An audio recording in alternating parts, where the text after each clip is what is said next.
ভালোবাসি জঙ্কুক ভাইয়া। দেখো, এবার কিন্তু সবটা বেশি বেশি হচ্ছে।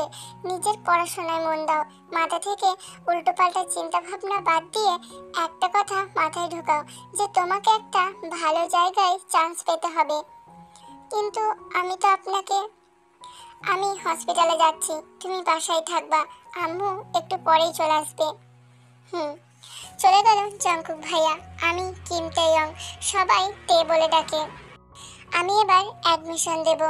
আমাদের বাড়ি গ্রামে হয়, আমি ঢাকায় বাবার এক বন্ধু নামজুন আঙ্কেলের বাড়ি থেকে কোচিং করি। জঙ্কুক ভাইয়া হলো নামজুন আঙ্কেলের বড় ছেলে। তার একটা ভাইও আছে, যদিও তাকে আমি কখনো দেখিনি। জঙ্কুক ভাইয়ার মাও খুব ভালো। সেই এসে থেকে জঙ্কুক ভাইয়ার পিছনে পড়ে আছে আমি। কেন জানি খুব ভালো লাগে আমার ওনাকে, কিন্তু উনি আমাকে একদম পাত্তা দেয় না। আরে তে, কি ভাবছিস? না কিছু না মামনি। মামনি হলো জঙ্কুক ভাইয়ার মা। ও, তুই ফ্রেশ হয়ে আয়, আমি খেতে দিচ্ছি। আচ্ছা। খাওয়া দাওয়া করে কোচিং এর জন্য বের হয়ে গেলাম। জঙ্কুক ভাইয়াদের বাড়ি থেকে কোচিং বেশ দূরেই হয়। বেশিরভাগ দিন জঙ্কুক ভাইয়া আমাকে ড্রপ করে দিয়ে যায়। আজ সে একটু আগেই বেরিয়ে গেছে। জঙ্কুক ভাইয়া ঢাকা মেডিকেল থেকে পড়েছেন। আপাতত উনি ইন্টার্ন করছে। ভাইয়াদের নিজের হাসপাতাল আছে। আমি এই বাসায় এসেছি তাও মাসখানেক, কিন্তু জঙ্কুক ভাইয়ার ছোট ভাইকে দেখিনি। সেও আমার মতোই অ্যাডমিশন দেবে এবার। তবে সে নাকি এক্সাম শেষে বন্ধুদের সাথে ঘুরতে গেছে। আজ হাতে অনেকটা টাইম আছে, তাই রিক্সা না নিয়ে হেঁটেই যাচ্ছিলাম। আর আনমনে এসব ভাবতে ভাবতে কারোর সাথে ধাক্কা খেয়ে নিচে পড়ে গেলাম। প্রচণ্ড বিরক্তি নিয়ে সামনে তাকিয়ে দেখি একটা ছেলে, তার সাথে বিশাল ব্যাগ, চোখে সানগ্লাস, অথচ এখন সকাল 8:30 বাজে। রোদ নেই বললেই চলে, তাও সানগ্লাস। ছেলেটা প্রচণ্ড বিরক্ত নিয়ে চোখ মুখ কুঁচকে আমার দিকে তাকিয়ে বললেন, এই যে তে পাখি, একটু দেখে চলতে পারো না? আজব তো, লোকটা আমার নাম জানলো কি করে, তাও আবার তের সাথে পাখি। সরি, বাট আপনি আমায় কি নামে ডাকলেন? ওফ, সরি সরি, তুমি তে রাইট? আমি ইউনো। আপনি আমাকে চিনতে পারেন, কিন্তু আমি তো আপনাকে চিনি না। হোয়াট? তুমি আমাকে চেনো না? এই এলাকার ক্রাশ বয় আমি। So what? আমি এত ক্রাশ ট্রাশের খবর রাখি না। বাই দ্য ওয়ে, আমার লেট হচ্ছে, আমার যেতে হবে। So side please, and sorry for everything. লোকটাকে কিছু বলতে না দিয়েই চলে এলাম। উনি সুন্দর ঠিক, কিন্তু আমার ক্রাশ একজনই, জঙ্কুক ভাইয়া। একই রাস্তায় এসব হওয়ায় মেজাজটা খারাপ হয়েছিল। এখন কোচিংয়ে এসে মেজাজটা আরও খারাপ হয়ে গেল। সাথে দেরিও হয়ে গেছে, তাই বসার একমাত্র একটাই জায়গা আছে, তাও ইয়ঞ্জুনের পাশে। ইয়ঞ্জুন ছেলেটা বড্ড গায়ে পড়া, আমার একদম পছন্দ না ওকে। অগত্যা গিয়ে তার পাশে বসতে হলো। প্রচণ্ড বিরক্তি নিয়ে কোচিং শেষ করে বাইরে দাঁড়িয়ে আছি। জঙ্কুক ভাইয়া নিতে আসবো বলেছেন, কিন্তু এখন আসেননি। মোটামুটি সবাই চলে গেছে। আমি এক সাইডে দাঁড়িয়েছিলাম, তখন ইয়ঞ্জুন আমার কাছে এসে বলল, আরে তে, এখানে দাঁড়িয়ে আছো কেন? জঙ্কুক ভাইয়া নিতে আসেনি বুঝি? হুম। আচ্ছা, সামনে একটা কফি শপ আছে, চলো আমরা ওখানে গিয়ে বসি। না না, এখানেই ঠিক আছে। তখনই জঙ্কুক ভাইয়া চলে এলো। গাড়ির জানালার গ্লাস খুলে আমায় বলল, চলে এসো তে। আমিও ইয়ঞ্জুনকে বাই বলে চলে এলাম। গাড়ি বসতেই জঙ্কুক ভাইয়া বললেন, ছেলেটা মোটেও ভালো না, ওর সাথে বেশি কথা বলবে না। আমিও কিছু না বলে শুধু মাথা নাড়ালাম। জঙ্কুক ভাইয়া ড্রাইভিং শুরু করলেন। জঙ্কুক ভাইয়ার সামনে আমি বেশি কথা বলি না। উনি বেশি কথা বলা পছন্দ করেন না, বিরক্ত হন। আমিও নিজেকে ওনার সামনে বিরক্তিকর হিসাবে উপস্থাপনা করতে চাই না। বাসায় এসে ফ্রেশ হয়ে বেলকনিতে দাঁড়িয়েছিলাম। আঙ্কেল আর জঙ্কুক ভাইয়া হাসপাতালে, আঙ্কেলও ডাক্তার। বাসায় এখন আমি আর মামনি। এখন বাজে দুপুর 3:30। মামনি তার রুমে ঘুমাচ্ছে। আমি বেলকনিতে দাঁড়িয়েছিলাম, তখনই কিছু একটা আমায় আক্রমণ করলো, মানে আমার গায়ে লাফিয়ে উঠলো। আমিও তাল সামালতে না পেরে পড়ে গেলাম। জিনিসটা খুবই ভারী ছিল, আমার মনে হয় সবগুলো হাড় ভেঙে গেল। আমি ব্যথায় চিৎকার করে উঠলাম। অনেক কষ্টে সামনে তাকিয়ে দেখি একটা হাতির বাচ্চা, তবে কুকুরের মতো দেখতে। মানে এটা আসলে কুকুরই, তবে সাইজটা হাতির মতো। আমার চিৎকার শুনে মামনি চলে এলো, তার সাথে একটা ছেলে এলো। এটা সকালের সেই ছেলেটা। মামনি আমাকে হাত ধরে টেনে তুললো। সিরিয়াসলি অনেক ব্যথা পেয়েছি। মামনি আমাকে বলল, কোথায় ব্যথা পেয়েছো মামনি? আমি কিছু বলতেই যাব তখনই দেখলাম কুকুরটা আমার দিকে এগিয়ে আসছে। আমিও দৌড়ে ঘরে গিয়ে খাটের উপর দাঁড়িয়ে গেলাম। করুণ মুখ করে মামুনির দিকে তাকিয়ে বললাম, ওই কুকুরটাকে সরাও মামুনি। তখনই ইউনো ছেলেটা বলল, কুকুর কোনটা? ওর নাম ক্যান্ডি, ওকে ক্যান্ডি বলেই ডাকবা ওকে। মামুনি বলল, ইউনো নাকি জঙ্কুক ভাইয়ার ছোট ভাই। আমি অবাক চোখে তাকিয়ে বললাম, সকালে আপনাকে চিনতে পারিনি বলে এই হাতির সাইজ ক্যান্ডিটাকে রিভেঞ্জ নিতে পাঠিয়েছেন? মোটেও না, ও মেবি তোমার গায়ের গন্ধটা ভালো লেগেছে তাই ও ভাবে। তাই বলে এভাবে? আমার যদি কোমরটা ভেঙেছে তো তাহলে আমায় কে বিয়ে করতো? কেন? বিয়েটা না হয় ক্যান্ডির সাথেই দিয়ে দিতাম, না হলে তো ওর বাবাও ছিল। অ্যান্ড আমাকে আপনি একদম বলবেন না। আপনি শুনলে নিজেকে আঙ্কেল টাইপের লাগে। তুমি বলবে সব সময়, চাইলে তুইও বলতে পারো। আজব লোক তো। সন্ধ্যাবেলায় বসে বসে বই ঘাটছিলাম, তখনই জঙ্কুক ভাইয়া এসে আমায় একটা প্যাকেট দিলেন। প্যাকেটটা খুলে দেখি ওর ভিতরে একটা নীল শাড়ি। জঙ্কুক ভাইয়া আমার দিকে তাকিয়ে বললেন, শাড়িটা ভালো লেগেছিল। আমার তো কোনো গার্লফ্রেন্ড নেই যে তাকে দেব, তাই বাড়িতে তুমি আছো তাই তোমার জন্য নিয়ে এলাম। ছোট বোন হিসাবে তো নিতেই পারো এটা। গিফটটা পেয়ে যতটা খুশি হয়েছিলাম, এখন জঙ্কুক ভাইয়ার কথা শুনে ততটাই কষ্ট পেলাম। হাত পা ছড়িয়ে কান্না করতে ইচ্ছা করছে আমার। রাতে সবাই মিলে একসাথে খাবার খাচ্ছিলাম, তখনই আঙ্কেল বলল, তোমার পড়াশোনা কেমন চলছে মামনি? জি আঙ্কেল, ভালো। তবে শুধু কোচিং করে মেডিকেলে চান্স পাওয়াটা খুব কঠিন। তোমার নিজেরও অনেক পরিশ্রম করতে হবে। সকাল থেকে আমি তোমাকে বাসায়ও কিছু এক্সট্রা পড়াবো, সাথে ইউনোকেও। জঙ্কুক ভাইয়ার কথা শুনে তো ইউনোর কাশি উঠে গেল। তবে আমি বেশ খুশি হলাম। রাতে ঘুম না আসায় বেলকনিতে দাঁড়িয়ে মোবাইল টিপছিলাম। আমার পাশের বেলকনিটা ইউনোর, সে ওখানেই ছিল। খানিকক্ষণ পর উনি আমায় ডাকলেন, কে? কিছু বলবেন? উফ সরি, কিছু বলবে? ভাইয়াকে কতটা পছন্দ করো? ইউনোর কথা শুনে আমি অবাক চোখে তার দিকে তাকিয়ে রইলাম। তাকে কি জঙ্কুক ভাইয়া বলেছে? অবাক হয়েও না, ভাইয়া আমায় কিছুই বলেনি। আমি তোমার চাহনি দেখে সব বুঝেছি। ভাইয়াও সবটা বোঝে। তবে সে কখনো তোমার অনুভূতিগুলো মূল্য দিবে না, কারণ সে অন্য কারো মায়ায় আবদ্ধ। সে হলো।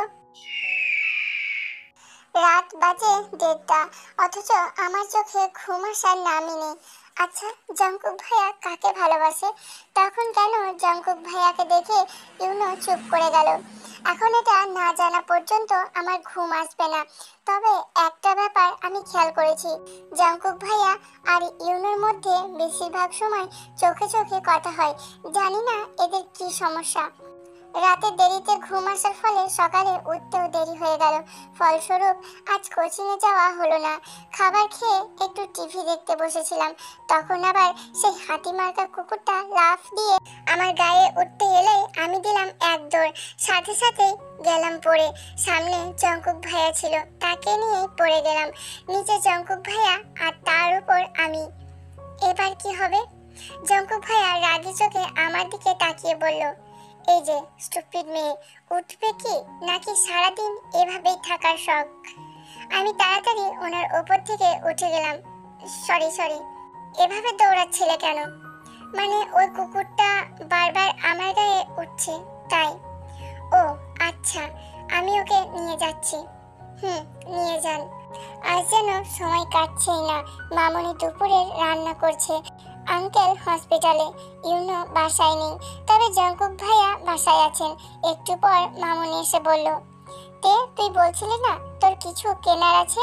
তুই রেডি হয়ে নে, জঙ্কুক ফিরে আছে, আজ তোকে নিয়ে যাবে। আচ্ছা। আমিও নাচতে নাচতে রেডি হতে চলে গেলাম। মনে তো লাড্ডু ফুটছে আমার। জঙ্কুক ভাইয়া আর আমি একটা শপিং মলে গেলাম। এখন 11টা বাজে, লোকজনও প্রচুর। জঙ্কুক ভাইয়া সামনে সামনে হাঁটছে আর আমি পিছনে। আমি একটা দোকান থেকে দুটো ওড়না ও একটা ড্রেস কিনে নিলাম, আরও কিছু টুকটাক কেনাকাটা করে ফুড কোর্টের কাছে গেলাম। জঙ্কুক ভাইয়া খাবার অর্ডার করতে যাচ্ছিলেন, তখনই তার কাছে একটা মেয়ে এলো। জঙ্কুক ভাইয়া আমাকে ওখানে একটু বসতে বলে ওই মেয়েটার সাথে চলে গেল। আমার তো খুব রাগ লাগছে, মাথাটা একদম গরম হয়ে যাচ্ছে। মাথা ঠান্ডা করার জন্য একটা কোল্ড কফি অর্ডার করলাম। কফি আসার পর সেটা নিতে যাওয়ার আগে কেউ কফিটা খেয়ে ফেললো। সামনে তাকিয়ে দেখলাম ইউনো। এবার মেজাজটা আরো খারাপ হয়ে গেল। আপনি অভদ্রের মতো কফিটা খেয়ে নিলেন কেন? আবার আপনি? আচ্ছা তুমি এখানে কি করছিলে? গার্লফ্রেন্ডের সাথে এসেছিলাম, তবে ভাইয়াকে বলো না। বাই দ্য ওয়ে, ভাইয়া কই গেছে? আমি কি জানি। আচ্ছা, তুমি কাল কেন বললে না তোমার ভাইয়া কাকে ভালোবাসে? আসলে ভাইয়া যে একজনকে ভালোবাসে সেটা আমি জানি, তবে সে যে কে সেটা আমি জানি না। ও, মেয়েটা মেবি খুব ভাগ্যবান হবে। একটু পরে জঙ্কুক ভাইয়া ইউনোকে ফোন করে বলল সে যেন আমায় বাসায় পৌঁছে দেয়, তার নাকি কি কাজ পড়ে গেছে। মল থেকে বেরোনোর সময় দেখলাম জঙ্কুক ভাইয়া আর ওই মেয়েটা একটা দোকানে চুড়ি দেখছিল। এবার আমার সত্যিই কান্না পাচ্ছে। এটাই তাহলে তার কাজ। বাসায় এসে সোজা রুমে ঢুকে গেছি। দুপুরে খাইনি, মামনিকে বলেছি মাথা ব্যথা করছে, তাই সেও জোর করেনি। কিন্তু এখন বিকাল হয়ে গেছে আর আমারও খুব খিদে পেয়েছে। আমি একদম খিদা সহ্য করতে পারছি না, তাই খাবার জন্য বাইরে গেলাম, কিন্তু কাউকে দেখলাম না। তখনই জঙ্কুক ভাইয়া এসে বললেন তোমার খাবারটা টেবিলে রাখা আছে, হয়তো ঠান্ডা হয়ে গেছে, একটু গরম করে নিও। মামনি কোথায় গেছে? মামনি আর ইউনো বাজারে গেছে। আচ্ছা, এই মেয়ে কোথায় যাচ্ছ? কেন, খাবার গরম করতে? লাইফে তো কখনো রান্নাঘরে যাওনি, এখন গেলে নির্ঘাত হাত পোড়াবে। একটু দাঁড়াও, আমি খাবার গরম করে নিয়ে আসছি। জঙ্কুক ভাইয়া খাবারটা গরম করে নিয়ে এলেন। আমিও বেশি কথা না বলে খেয়ে ঘরে চলে গেলাম। বিকালে বেলকনিতে দাঁড়িয়েছিলাম, তখন কিছু কাগজ উড়ে এলো বেলকনিতে। কাগজগুলো উড়ে এসেছে ইউনোর রুম থেকে। কাগজগুলোতে বেশ সুন্দর ড্রয়িং করা, এত সুন্দর স্কেচ ইউনো করেছে, সবগুলোই একদম জীবন্ত লাগছে। আমি আনমনে ছবিগুলো দেখছিলাম, তখনই ইউনো এসে বলল না বলে কারোর জিনিস নেওয়াটা কিন্তু চুরি। আমি না বলে কি নিলাম, এগুলো তো উড়ে এসেছে। তবুও যে তুমি এগুলো দেখলে। আচ্ছা সরি, আর দেখবো না। আমি ওর জিনিসগুলো ওর হাতে দিয়ে দিলাম। রাগ করো না কিন্তু, আমি এভাবেই কথা বলি। সে তো দেখতেই পাচ্ছি। আমি তো জানতাম কথা শোনা যায়, কথা আবার দেখাও যায় নাকি। ধুর। আমি তখন রুমে এসে বই নিয়ে বসলাম। এখন সিরিয়াসলি অনেক পড়া উচিত আমার। একটু পরে জঙ্কুক ভাইয়া এসে একটা নোট দিয়ে গেলেন আমায়। আজ নাকি কোচিংয়ে এটাই পড়িয়েছে, ভাইয়া নাকি এটা ইয়ঞ্জনের কাছ থেকে নিয়ে এসেছে। আমিও খানিক পরে মামনির কাছে গেলাম। মামনিকে সন্ধ্যার নাস্তা বানাতে সাহায্য করে এসে মাত্র সোফায় বসেছি, তখনই কলিং বেলটা বেজে উঠল। আমি গিয়ে দরজা খুলে দেখলাম শপিং মলের ওই মেয়েটা ছিল দরজার ওপাশে। আমাকে কিছু বলতে না দিয়ে সে ভিতরে ঢুকে জঙ্কুক ভাইয়ার ঘরে ঢুকলো। ওটা জেনি আপু, ভাইয়ার ফ্রেন্ড। ইউনোর কথার উত্তরে আমি কিছুই বললাম না। প্রায় ঘন্টাখানেক পর জেনি নামের মেয়েটা বেরিয়ে এসে মামনিকে জিজ্ঞাসা করলো এটা কে আন্টি? ওতে অ্যাডমিশনের জন্য ঢাকায় এসেছে। জেনি আপু আমার দিকে এগিয়ে এসে আমায় বলল ও সত্যি, জানো তো আমার আবার এভাবে অন্যের বাড়িতে থেকে পড়াশোনা করাটা পছন্দ না। যতই হোক অন্যের বাড়ি তো অন্যের বাড়িই হয়। আমার বাপি অবশ্য আমাকে এভাবে যাত্রার বাড়িতে থাকতে দিত না, তাও আবার যে বাড়িতে এমন দুটো ছেলে আছে। জেনি আপুর কথায় খুব কষ্ট পেলাম, দৌড়ে ঘরে চলে গেলাম। খুব কান্না পাচ্ছে আজ। আমার পিছনে মামনিও এলো। মামনি আমাকে টেনে নিজের কাছে নিয়ে আমার চোখের পানি মুছে দিয়ে বলল আমি কিন্তু তোর ওপর খুব রেগেছি তে। ও বলল আর তুই শুনলি? তুই তো বলতে পারতি এটা তোর বাড়ি। এটা তো সত্যি আমার বাড়ি না মামনি। আজ তোর বাড়ি না ঠিকই, তবে দেখিস খুব শিগগিরই এটা তোর বাড়ি হবে। তোর পুরো অধিকার থাকবে এই বাড়িতে। মানে মানে কিছু না, তুই এখন ফ্রেশ হয়ে পড়তে বস। আচ্ছা মামনি। আমার মন খারাপ দেখে আজ আর জঙ্কুক ভাইয়া আমার পড়াতে এলেন না। সকালে ঘুম থেকে উঠতেই নিজের পাশে বেশ বড় কিছুর অস্তিত্ব টের পেলাম। তাকিয়ে দেখলাম ক্যান্ডি। এ ঘুমানোর জন্য আমার বেডটাই পেল। আমি রুম থেকে বেরিয়ে ইউনোর রুমে নক করলাম। ভিতর থেকে ইউনো আর জঙ্কুক ভাইয়া বেরিয়ে এলো। আমি কাউকে কিছু বলতে না দিয়ে সরাসরি বললাম, আপনার ওই হাতি মার্কা ক্যান্ডিটা আমার রুমে আছে, ওকে গিয়ে নিয়ে আসুন প্লিজ। ইউনো এসে ক্যান্ডিকে নিয়ে গেল। আমিও খাবার খেয়ে কোচিং এর জন্য গেলাম জঙ্কুক ভাইয়ার সাথে। জঙ্কুক ভাইয়াও আজ আমার সাথে গেল। তার নাকি স্যারের সাথে কি কথা আছে। খানিক দূর এগোতেই ইয়ঞ্জুন বলে উঠল, চিঠিটার ব্যাপারে কি ভাবলে তে? 4 দিন আগেও আমায় একটা চিঠি দিয়েছিল, যাকে লাভ লেটার বলে আর কি। আমি তো ভয়ে শেষ। পাশে তাকিয়ে দেখি জঙ্কুক ভাইয়া ভয়ানক দৃষ্টিতে আমার দিকে তাকিয়ে আছে। এখানে এগুলো করতে আসো তে? না মানে ভাইয়া, আমি ওকে অনেকবার নিষেধ করেছিলাম, তাও পুরো কথা শেষ হওয়ার আগেই জঙ্কুক ভাইয়া আমার হাত ধরে গাড়ির দিকে হাঁটা ধরলেন। এই জন্য হয়তো আর কোচিং করা হলো না, মেডিকেলেও চান্স পাওয়া হলো না। জঙ্কুক ভাইয়া আমার বাসায় নামিয়ে দিয়ে চলে গেলেন হাসপাতালে। মামনিকেও উনি কি যেন বুঝিয়ে একটু পর আমায় মেসেজ করে বললেন, ফার্স্ট 2টো চ্যাপ্টার রেডি করে রাখো, আমি এসে পড়া নেব। আর ইয়ঞ্জুনের দেওয়া চিঠিটার একটা ছবি তুলে এখনই পাঠাও আমায়, কুইক। এখন আমি কি করব? আমি নিজেও এখনো চিঠিটা খুলে দেখিনি, না জানি কি লেখা আছে ওটাই। এখন কি হবে? আমি চিঠিটার ছবি আর পাঠালাম না ভাইয়াকে। জঙ্কুক ভাইয়া অনেক কল করেছে, ধরিনি আমি। মাত্র ওই চিঠিটা হাতে নিয়েছিলাম পড়ার জন্য, কিন্তু পড়ার আগে কেউ আমার হাত থেকে চিঠিটা নিয়ে নিলেন। জঙ্কুক ভাইয়া, এবার কি হবে? উনি চিঠিটা খুলে পড়লেন।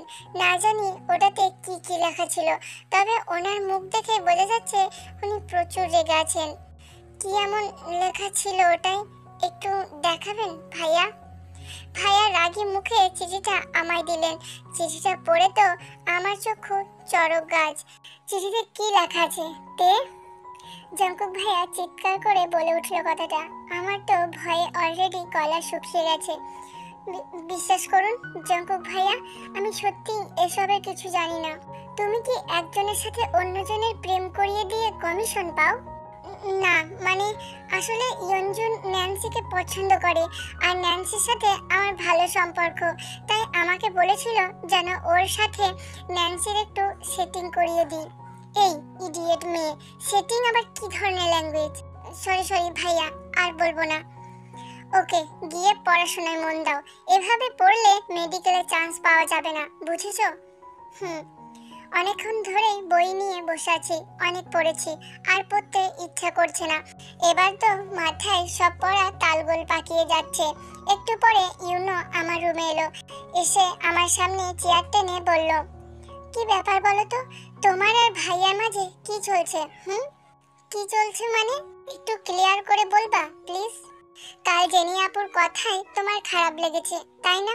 খারাপ লাগারই তো কথা। কাল তোমাকে এসব কথা বলার জন্য ভাইয়া জেনি আপুকে অনেক কথা তো শুনিয়েছেই, সাথে একটা থাপ্পড়ও মেরেছে তাকে। কি? আরে লাফাও কেন? আমি সিরিয়াসলি বলছি। আর আজ তো ভাইয়া ইয়ঞ্জুনকেও নিষেধ করেছে তোমার আশেপাশে আসতে। ভাইয়া তোমার উপর এত প্রোটেক্টিভ কেন বলো তো? আমি কি করে জানবো? আচ্ছা তুমি কি জানো জঙ্কুক ভাইয়া কাকে ভালোবাসে? না সেটা তো জানি না, তবে ভাই আমাকে একবার বলেছিল যে তার লাইফে এমন একজন এসেছে যার মায়ায় সে পুরোপুরি ডুবে আছে। এখন ভাইয়ার এমন কথার কি মানে হতে পারে বলো? ইউনোর এমন কথায় মনটা খারাপ হয়ে গেল। জঙ্কুক ভাইয়া সত্যিই কাউকে ভালোবাসে? এই যেতে কি ভাবছো? না কিছু না। তোমার নামটা কে রেখেছিল বলো তো? তোমার নামটা এত কিউট। বাবা রেখেছিল নামটা। ও তুমি পড়ো। ভাইয়া আবার পড়া না পারলে কিন্তু খুব রেগে যায়। একটু পর জঙ্কুক ভাইয়া এলো। আমিও ভালো মতো সব পড়া দিলাম, একদম বেশি কথা বললাম না। জঙ্কুক ভাইয়াও চুপচাপ পড়িয়ে চলে গেল। সবকিছু নর্মালি চলছে। দিন চলছে তার আপন নিয়মে। আমার অ্যাডমিশন টেস্টের আর বেশি দেরি নেই। এই কদিন মন প্রাণ দিয়ে পড়ছি, জঙ্কুক ভাইয়াও যথেষ্ট হেল্প করছে। তবে এই কদিন আমি জঙ্কুক ভাইয়াকে যথাসম্ভব এড়িয়ে গেছি। তাকে একতরফা ভালোবেসে কষ্ট পেতে চাই না আমি। তবে এই কদিন একটা জিনিস আমি প্রায় খেয়াল করেছি, জঙ্কুক ভাইয়া কেমন করে যেন আমার দিকে তাকিয়ে থাকে। সেই চাহনিতে শুধু একরাশ মুগ্ধতা থাকে। আজ আমার অ্যাডমিশন টেস্ট, কাল বাবা এসেছে। আজ আমার সাথে হলে যাবে বাবা আর জঙ্কুক ভাইয়া। তারা আমায় একদম টেনশন ফ্রি থাকতে বলেছে, কিন্তু আমি একদম শান্ত হতে পারছি না। খুব টেনশন হচ্ছে আমার। মেডিকেলের পড়ার শখটা আমি গত 10 বছর ধরে নিজের মধ্যে পুষে এসেছি। সেই ইচ্ছাটা পূরণ হবে তো। পরীক্ষা দিয়ে এসেছি অনেকক্ষণ। পরীক্ষা খুব বেশি ভালো না হলেও যথেষ্ট ভালো হয়েছে। বাবা দুপুরেই চলে গেছে, এখন প্রায় বিকাল হয়ে গেছে, অথচ আমার টেনশন এখনো কম হয়নি। রেজাল্ট পাবলিক না হওয়া পর্যন্ত ঘুম আসবে না। আর ওইদিকে ইউনো খুব চিল মুডে আছে। ওর নাকি মেডিকেলে পড়ার কোনো শখই নেই। কিছুক্ষণ পর জঙ্কুক ভাই এসে বলল, রেডি হয়ে যাও তে, চলো বাইরে কোথাও ঘুরে আসি। তোমার মাইন্ডটা ফ্রেশ হয়ে যাবে আর টেনশনও কমে যাবে। আপনি সত্যি আমায় ঘুরতে নিয়ে যাবেন? তে তুই যা, তোর মনটাও ভালো হয়ে যাবে। আচ্ছা মামনি। আমিও লাফাতে লাফাতে রেডি হতে চলে গেলাম। জঙ্কুক ভাইয়া যে শাড়িটা দিয়েছিলেন সেটা পরে সুন্দর মতো তৈরি হয়ে নিচে নেমে এলাম। আজ সিরিয়াসলি আমার খুব সুন্দর লাগছে, যদিও নিজের সুনাম নিজের করা উচিত নয়। আরে আমার তেমাকে তো খুব সুন্দর লাগছে, একদম পরীর মতো। ধন্যবাদ মামনি। তুই যা, জঙ্কুক বাইরে গাড়ির কাছে আছে। বাইরে এসে দেখি জঙ্কুক ভাইয়া গাড়িতে হেলান দিয়ে মোবাইল স্ক্রল করছে। আমাকে দেখা মাত্রই উনি খানিকক্ষণ আমার দিকে তাকিয়েছিলেন। তার চোখে এত মুগ্ধতা আমায় মেরে ফেলতে যথেষ্ট। চলেন ভাইয়া। চলো। কোথায় যাবে বলো? সন্ধ্যার টাইমে হাতিঝিলে যাওয়া যায়, তোমার ভালো লাগবে জায়গাটা। আচ্ছা সেখানেই চলুন। অনেকক্ষণ পর আমরা হাতিঝিলে এসে পৌঁছালাম। সত্যি জায়গাটা খুব সুন্দর, চারিদিকে এত রং বেরঙের আলো, এত মানুষ দেখে মনটা ভালো হয়ে গেল। জঙ্কুক ভাই আর আমি বেশ খানিকক্ষণ ঘুরলাম। আজকের দিনটাকে নিজের জীবনের শ্রেষ্ঠ একটা দিন মনে হচ্ছে। নিজের প্রিয় মানুষটার সাথে সময় কাটানোর আনন্দটাই অন্যরকম। ইদানিং কেন জানি জঙ্কুক ভাইয়ার ব্যবহারে আমার সন্দেহ হয়। উনি কি আমায় পছন্দ করেন? তাহলে ওনার লাইফে অন্য একজন আছে। এই যে চিন্তামণি, এত কি ভাবো সারাদিন? কিছু না। ব্যাপারটা খুব অদ্ভুত না? মানে আজকে রাতে আমার কাছেও একটা রাত পড়ি আছে। আমার পড়ি। আমার পরি মানে? এই পরি একান্তই আমার। তবে তোমার পিচ্ছি মাথায় এটা ঢুকবে না। পিচ্ছি? আমাকে আপনার কোন অ্যাঙ্গেলে পিচ্ছি মনে হয়? তা নয় তো কি, তুমি সত্যিই পিচ্ছি। তা না হলে এতদিন কবে আমার মনের কথা বুঝে যেতে? কিছু বললেন? না, অনেক রাত হয়ে গেছে, চলো বাসায় যাই, আম্মু টেনশন করবে। চলুন। আজ অ্যাডমিশন টেস্টের রেজাল্ট দেবে, প্রচন্ড টেনশনে আছি। সকাল থেকে বাবা মা কম হলেও 10 বার ফোন দিয়ে বলেছে টেনশন ফ্রি থাকতে, কিন্তু আমি পারছি না, জানি না কি হবে। ড্রয়িং রুমে সবাই বসে আছি। আজ আঙ্কেলও হাসপাতালে যায়নি। জঙ্কুক ভাইয়া রেজাল্ট দেখার চেষ্টা করছে আর আমি বসে বসে নখ কামড়াচ্ছি। কিছুক্ষণ পর জঙ্কুক ভাইয়া বলল, তে তুমি আসলে মেডিকেলে চান্স। জঙ্কুক ভাইয়ের কথাটা শুনে বুঝে নিলাম যে আমি মেডিকেলে চান্স পাইনি। আমি এবার কান্নাই করে দিলাম। জঙ্কুক ভাইয়া আমার কাছে এসে আমার মাথায় হাত রেখে বলল, আরে পাগলি, কান্না করছো কেন? তুমি মেডিকেলে চান্স পেয়েছো, তোমার চান্স হয়ে গেছে। এবার আমি আরো বেশি কান্না করে দিলাম। তবে এ কান্না আনন্দের। হয়তো এবার আমার স্বপ্ন, আমার বাবার স্বপ্ন পূরণ হবে। আঙ্কেল এসে আমার পাশে বসে বললেন, তোমার এত ভালো রেজাল্টের জন্য আমার কাছে থেকে একটা গিফট কিন্তু তোমার পাওনা রইল। তবে রেজাল্ট ভালো হয়েছে তোমার, কিন্তু গিফট কিন্তু আমাদের চাই। আচ্ছা আঙ্কেল, কি গিফট চাই তোমাদের? সেটা সময় এলেই বলবো। তুই আমাকে কাল বলেছিলি না তুই বাসায় যেতে চাস? কাল আমি তোর বাবা আর তোর মাকে এখানে আসতে বলছি।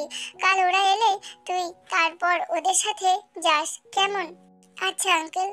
আমার কথা শেষ হতে না হতেই জঙ্কুক ভাইয়া উত্তেজিত হয়ে বলল, চলে যাবে মানে? তো সামনে কিছুদিন পর থেকেই রেগুলার ক্লাস শুরু হবে। হ্যাঁ, তখন ভালো মতো একটা হোস্টেল দেখে উঠে যাবে।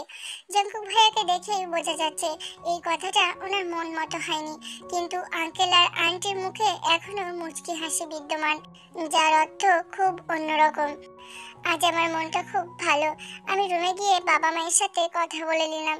এখন খুব শান্তি লাগছে। আমি বাসায় যাব বলে এখন থেকে ব্যাগ গোছানো শুরু করেছি। গুনগুন করে গান গাইছিলাম আর জামা কাপড় গুছাচ্ছিলাম। তখনই জঙ্কুক ভাইয়া আমার রুমে এসে বলল, ব্যাগ গোছানো লাগবে না তোমার, বাসায় যাওয়া হবে না তোমার। কারণ? কি কারণ? কিছু না। জঙ্কুক ভাইয়া কিছু না বলে চলে গেলেন। আমি নিজের অজান্তেই হেসে দিলাম। আচ্ছা, আমি চলে গেলে কি উনি আমায় মিস করবেন? এতদিনে কি আমার প্রতি ওনার একটুও ফিলিংস জন্মায়নি? দুপুরে আন্টিকে টুকটাক রান্নার কাজে হেল্প করে এসে গোসল করে নিলাম। বাথরুম থেকে বেরিয়ে দেখি ইউনো আর ক্যান্ডি বিছানায় এসে বসে আছে। আমি ইউনোর দিকে তাকিয়ে বললাম, কি চাই? তোমার একটা ওড়না, যেটাতে তোমার গায়ে গন্ধ আছে। তুমি তো কাল চলে যাবে, তাই ক্যান্ডির জন্য চাইছিলাম আর কি। নিজের অজান্তেই হেসে দিলাম। কোনো একজন তো আমায় এত পছন্দ করে। সকাল থেকে মামনি রান্না বান্না নিয়ে খুব ব্যস্ত। আঙ্কেল তো বন্ধু আসবে বলে পুরো বাজার উঠিয়ে এনেছে। আমিও মামনিকে টুকটাক রান্নার কাজে সাহায্য করছিলাম। জঙ্কুক ভাইয়া হাসপাতালে গেছেন, আঙ্কেলও একটু আগে গেছেন। আমি আর মামনি সবজি কাটছিলাম, তখনই জঙ্কুক ভাইয়ার ফোন এলো। উনি নাকি কি কাগজ রেখে গেছে, ইউনোকে দিয়ে হাসপাতালে পাঠিয়ে দিতে বললেন। মামনি আমাকে বলল, তেমা, জঙ্কুকের আলমারিতে একটা নীল ফাইল আছে, একটু নিয়ে আসবি? নিয়ে আসছি। আমি জঙ্কুক ভাইয়ার ঘরে এসে আলমারি খুলতেই একটা লাল ওড়না চোখে পড়লো। এটা তো আমার ওড়না, এটা আমি কাল ইউনোকে দিয়েছিলাম, কিন্তু এটা জঙ্কুক ভাইয়ার কাছে কেন? তাও আবার এত যত্ন করে তুলে রেখেছে। আমি বেশি কিছু না ভেবে ফাইলটা নিয়ে ইউনোর রুমে গেলাম। গিয়ে দেখি মহারাজা কানে হেডফোন লাগিয়ে গান শুনছে আর নিজেও গুনগুন করে গান গাইছে। এই যে মিস্টার আমায় দেখে কান থেকে হেডফোন খুলে বলল, কিছু বলবে? আপনার খারাপ লাগছে না আপনি যে মেডিকেলে চান্স পেলেন না? শোনো মেয়ে, ওসব ডাক্তার হওয়ার শখ আমার কোনো কালেই ছিল না। শুধু বাবার কথাই পরীক্ষাটা দিয়েছি। তাছাড়া আমাদের বাড়িতে দুটো ডাক্তার তো আছেই। দুটো ডাক্তার মানে? কেন? আমার ভাই আর আমার ভাবি তো একদিন ডাক্তারই হবে, তাই না? ভাবিও ডাক্তার হবে মানে? না মানে, ভাইয়া যখন ডাক্তার, তো সে বউ হিসাবে কোনো ডাক্তারকেই চাইবে। বাই দ্য ওয়ে, তুমি এখানে কেন এসেছো? ও, এই যে ফাইলটা জঙ্কুক ভাই আপনাকে হাসপাতালে দিয়ে আসতে বলেছে। ও আচ্ছা, দাও। এই নিন। বাবা মা এলো 11টার দিকে। তারা আজ থেকে কাল যাবে। আঙ্কেল আর বাবা তো এসে থেকে গল্পই মজেছেন। আমি, মামনি আর মা দুপুরের খাবার সাজাচ্ছিলাম টেবিলে। তখনই দরজায় বেল বাজলে আমি গিয়ে দরজা খুলে দিলাম। জঙ্কুক ভাইয়া ছিলেন দরজায়। দরজা খুলে দেওয়া মাত্রই উনি ভেতরে ঢুকে গেলেন। কেমন যেন অন্যমনস্ক লাগছিল তাকে। দুপুরে সবাই একসাথেই খেলাম, কিন্তু জঙ্কুক ভাইয়া তেমন কিছুই খেলেন না। মামনি সবাইকে রেস্ট করতে বললেও আঙ্কেলকে বললেন তার নাকি কি জরুরি কথা আছে। সবাই একসাথে বসে আছি। নীরবতা ভেঙে আঙ্কেল বলে উঠলেন, যে হোক, তোর মেয়েকে যে এতদিন আমার বাড়িতে থাকতে দিলাম, খেতে দিলাম, তার বদলে তো আমাদেরও কিছু পাওনা থাকে। আঙ্কেলের এমন কথায় আমি, মা, বাবা, জঙ্কুক ভাইয়া চরম অবাক হলেও বাকি সবাই নর্মাল ছিল। বাবা আঙ্কেলকে উদ্দেশ্য করে বলল, বল তোর কি চাই? তোরা এতদিন আমার মেয়ের খেয়াল রেখেছিস, তোরা যা চাইবি তাই দেব। যদি তোর মেয়েটাকেই চাই। আঙ্কেলের কথা শুনে আমি অবাক হলেও বাবা উচ্চস্বরে হেসে উঠে বলল, আমার মেয়েকে তো অনেক আগেই তোদের দিয়ে দিয়েছি। আমাকে অবাক হতে দেখে আঙ্কেল আমাকে তার কাছে ডেকে বসিয়ে বললেন, জঙ্কুকের দিকে একবার তাকা। তুই শুধু কাল চলে যাবি শুনে নিজের কি হাল করেছে। তুই যদি চলে যেতি তাহলে কি হতো বল? আজব তো, আমি চলে গেলে জঙ্কুক ভাই আর কি হবে? তুই এখনো পিচ্ছি থেকে গেলি। আমার ছেলেটা যে তোকে কতটা ভালোবাসে সেটা তুই এখনো বুঝলি না। আঙ্কেলের কথায় আমি একদম বিষম খেলাম। মামনি তাড়াতাড়ি পানি নিয়ে এসে আমায় খাইয়ে দিল। জঙ্কুক ভাইয়া কি সত্যি আমায় ভালোবাসে? আমি আর ওখানে না থেকে ঘরে চলে এলাম। ওখানে পরে আর কি কথা হয়েছে সেটা আর আমার শোনা হয়নি। সন্ধ্যাবেলায় বেলকনিতে দাঁড়িয়েছিলাম। পাশে তাকিয়ে দেখি ইউনুর বেলকনিতে জঙ্কুক ভাইয়া ছিলেন। কৌতূহলী মন নিয়ে ওনাকে প্রশ্ন করলাম, আমাকে সত্যিই ভালোবাসেন? জঙ্কুক ভাইয়া খানিক চুপ থেকে বললেন, হুম। তাহলে আমি যেদিন আপনাকে বলেছিলাম ভালোবাসি, তখন না করেছিলেন কেন? তখন যদি হ্যাঁ বলতাম তাহলে তুমি ওসব নিয়েই পড়ে থাকতে। তখন মেডিকেলে চান্স কেন, অ্যাডমিশন টেস্ট পাস মার্কও পেতে না। কি? ঠিকই বলছি আমি। তুমি যে শুধু জেদের বসে এত ভালো পরীক্ষা দিয়েছো সেটা আমি জানি। আমি চলে গেলে কি আপনার মন খারাপ হবে? জানো তো পাখি, রোজ রাতে লুকিয়ে লুকিয়ে তোমায় দেখা, তোমাকে কোচিংয়ে ছাড়তে যাওয়া, তোমার দুষ্টুমিতে রাত দেখানো আমার অভ্যাসে পরিণত হয়েছে। মানুষ অভ্যাসের দাস, আমিও তাই তোমাকে ছাড়া থাকতে পারবো না। তোমার ওই হাসি দিয়ে যে আমার দিন শুরু হয়, তোমাকে না দেখে দিন শুরু হলে ওই দিনটা আমার বড্ড খারাপ যায়। আচ্ছা, তুমি কি কালো জাদু জানো বলো তো? এসব কি কথা? তাহলে আমাকে তোমার মাঝে বন্দি করলে কিভাবে? আমি জঙ্কুক ভাইয়ার কথায় কোনো উত্তর না দিয়ে চলে এলাম। আসলে উনি রোমান্টিক মুডে কথাগুলো বলছিলেন নাকি ওনার মাথা খারাপ হয়ে গেছে সেটাই বুঝতে পারছি না এখন। ভাবলাম মামুনি আর আম্মুর সাথে গিয়ে গল্প করে আসি। আবার দুপুরের কথাটা মনে পড়তেই লজ্জায় গেলাম না।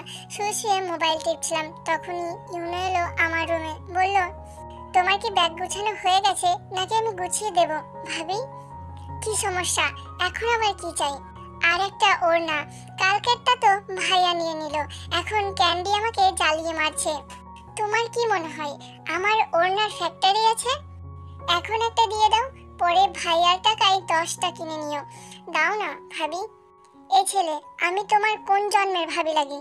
দেখো, আগের জন্মের কথা আমার মনে নেই, ভবিষ্যতের কথা জানি না, সো তুমি আমার এই জন্মেরই ভাবি লাগো।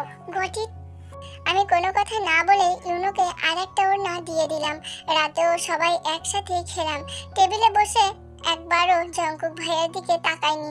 কাল সকাল সকাল আমরা বেরিয়ে পড়ব। খাওয়ার পর খানিকক্ষণ গল্প করে সবাই ঘুমাতে চলে গেল। এখন সকাল 11টা বাজে। আমি বাবা মায়ের সাথে চলে এসেছি। এতদিন নিজের গ্রামে এসে মনটা ভালো হয়ে গেল। তবে আসার আগে একবারও জঙ্কুক ভাইয়ার সাথে দেখা হয়নি বলে মনটা খারাপ। ওনার নাকি কাজ ছিল, তাই সকালেই চলে গেছেন। আজকেও কি উনি একটা বার আমার সাথে দেখা করতে পারতেন না? অনেকদিন পর বাসায় এসেছি বলে কাজিনদের সাথে আড্ডা দিয়েই দিন পার করে দিলাম। রাতে আম্মু আমার পছন্দের সব খাবার রান্না করেছিল। অনেকদিন পর মেয়ে বাড়ি এসেছে বলে বাবা মায়ের যে আনন্দ ধরছে না। আজ রান্নি করে এসেছি, তাই খুব ক্লান্ত থাকায় তাড়াতাড়ি ঘুমিয়ে পড়লাম। মাঝরাতে ফোন বাজার শব্দে ঘুম ভেঙে গেল। জঙ্কুক ভাইয়া 223টা মিসড কল দেখে খুব অবাক হলাম। এখন রাত 1টা বাজে, তার মানে উনি অনেকক্ষণ ধরে কল করছেন আমায়। আমিও দেরি না করে কলটা ধরলাম। তে, কি হয়েছে তোমার? কখন থেকে ফোন করেছি, ফোন ধরো না কেন? কি করছিলে বলো তো? মানেটা কি? রাত 1টার সময় মানুষ কি করে? হ্যাঁ, ঘুমাচ্ছিলাম আমি। ও সরি, ফোন ধরছিলে না বলে টেনশন হচ্ছিল। আচ্ছা তুমি ঘুমাও, আমি সকালে ফোন দেব। হুম। জঙ্কুক ভাইয়া ফোনটা রেখে দিলেন। আমিও আর জিজ্ঞাসা করলাম না এতবার কল করার কারণ। এখন কিছু বললেও আমার মাথায় ঢুকতো না। আমার এখন প্রচুর ঘুমের দরকার। সকালে একটু দেরিতেই ঘুম থেকে উঠলাম। রুম থেকে বের হয়ে দেখলাম বাড়িতে বেশ তোড়জোড় চলছে, মেহমান আসবে হয়তো। আমি আবার রুমে চলে গেলাম। একটু পর আমার কাজিন জিমিন দুটো শাড়ি নিয়ে গিয়ে আমার সামনে রেখে বলল, কোনটা সুন্দর বল? তুই বরং আজ লালটা পর, খুব সুন্দর লাগবে তোকে। আমি হঠাৎ শাড়ি পরতে যাব কেন? তুই জানিস না আজ তোকে দেখতে আসবে।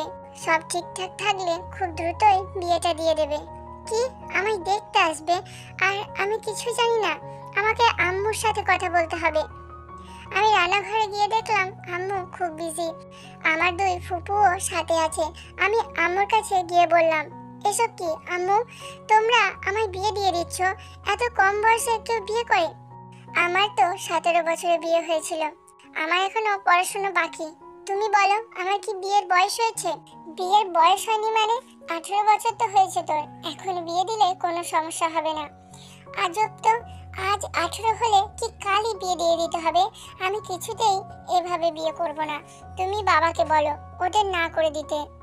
সম্ভব না, তোর বাবা ওদের কথা দিয়েছে, আর তোর বাবা যে কথার খেলাপ করে না সেটা তুই জানিস। কিন্তু মা, কথা না বলে কাজে হেল্প কর, নয়তো এখান থেকে যা। আমি রেগে চলে এলাম ওখান থেকে। আচ্ছা, বাবা এমন কেন করলো? বাবা তো জঙ্কুক ভাইয়ার ব্যাপারে সব জানে। বাবার কি জঙ্কুক ভাইয়াকে পছন্দ হয়নি তাই এমন করলো নাকি? সুন্দর মতো সেজে গুজে পাত্রপক্ষের সামনে বসে আছে, অন্যদিকে প্রচন্ড রাগ হচ্ছে। সামনে পাত্র সেজে বসে আছে জঙ্কুক ভাইয়া।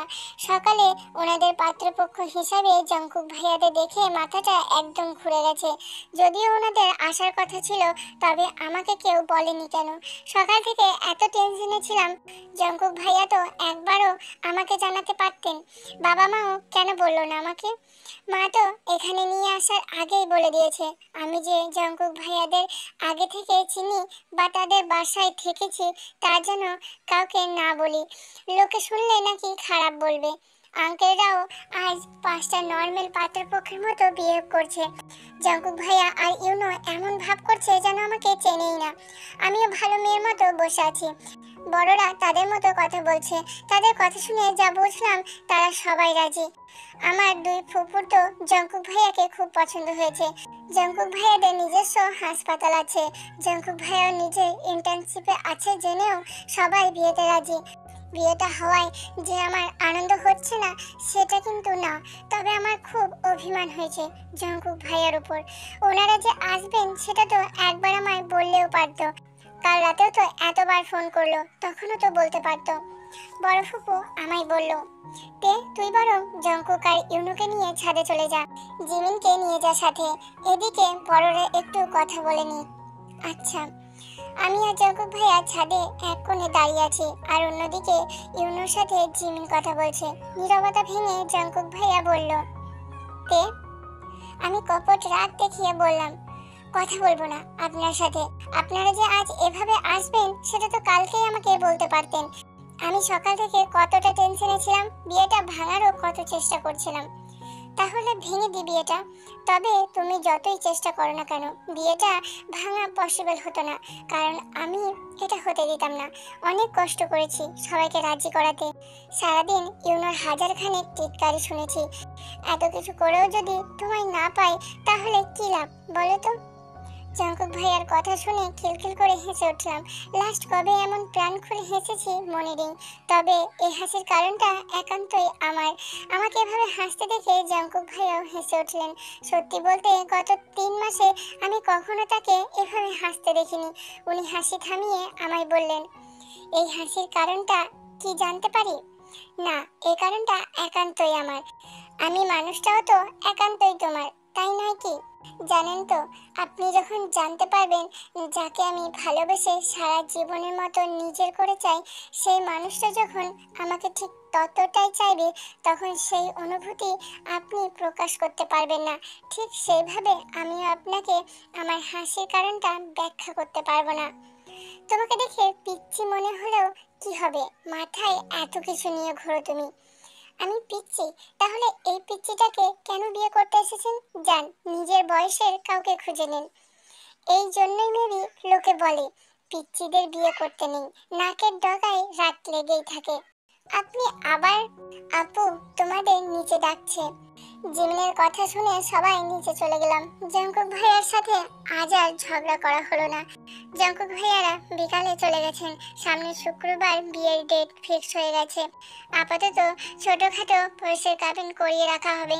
জঙ্কুক ভাইয়া ভালো একটা পজিশনে গেলে অনুষ্ঠান করা হবে। এত জলদি আমার বিয়ে করার ইচ্ছে ছিল না, তবুও বিয়েটা জঙ্কুক ভাইয়ার সাথে হচ্ছে বলে না করিনি। বাবা মাও যখন রাজি হয়ে গেছে তারা নিশ্চয়ই আমার ভালো বুঝেছে। দেখতে দেখতে 3 দিন কেটে গেছে। বিয়ের আর মাত্র 3 দিন বাকি। আজ আমরা সবাই মিলে ঢাকায় যাব বিয়ের কেনাকাটা করতে। জঙ্কুক ভাইয়ারাও সেখানেই আমাদের জয়েন করবে। আমি, বাবা মা, আমার 2 ফুপু আর 3 কাজিন মিলে ঢাকা এসেছি। এখানে এসে বড় ফুপুর ননদের বাসায় গিয়ে ফ্রেশ হয়ে এলাম। জঙ্কুক ভাইয়াদের বাসায় যাইনি।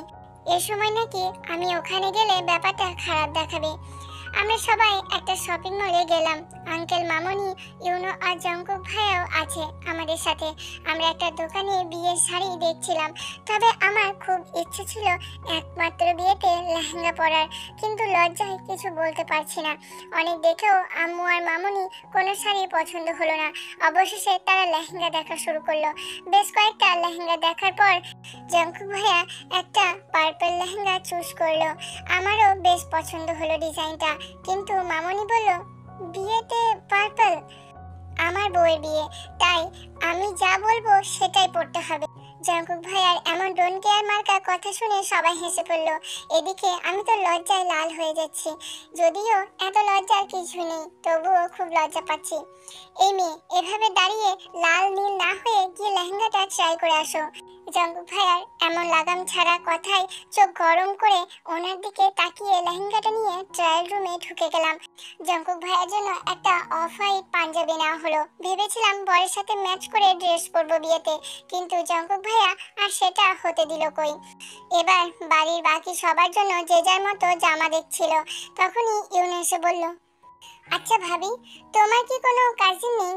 না মানে তাহলে ভাইয়ার সাথে আমিও বিয়েটা সেরে নিতাম আর কি, খাবার খরচ কম হতো। সিরিয়াসলি, একটা দামড়া ছেলের বাপ হয়েও আবার বিয়ে করার শখ জেগেছে তোমার? আমার আবার ছেলে কোত্থেকে এলো? কেন, তোমার ক্যান্ডি? আমার কথা শুনে ইউনো হেসে উঠল, সাথে আমিও। শপিং শেষ করে চলে আসার সময় জঙ্কুক ভাইয়া হাতে একটা ব্যাগ ধরিয়ে দিলেন। বলেছে বাসায় এসে খুলতে। বাসায় এসেছি অনেকক্ষণ। আস্তে আস্তে রাত হয়ে গেছিল। বাসায় এসে ফ্রেশ হয়ে ঘুমিয়ে পড়েছিলাম। সকালে ঘুম থেকে উঠতেই জঙ্কুক ভাইয়ার দেওয়া ব্যাগটা খুললাম। খুব সুন্দর একটা কাজ করা নীল রঙের শাড়ি। সকাল সকাল শাড়িটা দেখেই মনটা ভালো হয়ে গেল। কাল শুক্রবার, আজ থেকেই বাড়িতে মেহমানদের আসা শুরু হয়ে গেছে।